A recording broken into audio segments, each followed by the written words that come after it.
कायदे आजम के बड़े बुरे दिन थे 1937 में, एक सीट जीते वो, बड़ी आराम की जिंदगी गुजारे थे लंदन में, वहां से वापस आए। इलामा इकबाल ने उन्हें कहा था कि मुसलमानों की आपके बगैर लीडरशिप नहीं आती।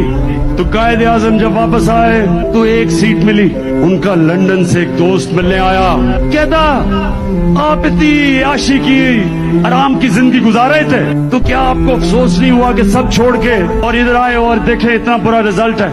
उन्हें अपने दोस्त को कहा कि मैं सिर्फ एक चीज चाहता हूँ, जब मैं अपने अल्लाह के पास जाऊंगा मैं सिर्फ अपने अल्लाह से एक चीज सुनना चाहता हूँ कि अल्लाह मुझे कहे कि वेल डन मिस्टर जुना, यू ट्राइड योर बेस्ट। शाबाश जुना, तुमने अपनी कौम के लिए पूरी कोशिश की। तो मैं जब अपने अल्लाह के पास जाऊंगा मैं उससे एक चीज सुनना चाहता हूँ कि मेरा अल्लाह मुझे ये कहे कि शाबाश इमरान, कि तुमने हमारे नबी सल्लल्लाहु अलैहि वसल्लम की उम्मत को ला इलाहा इल्लल्लाह का मतलब से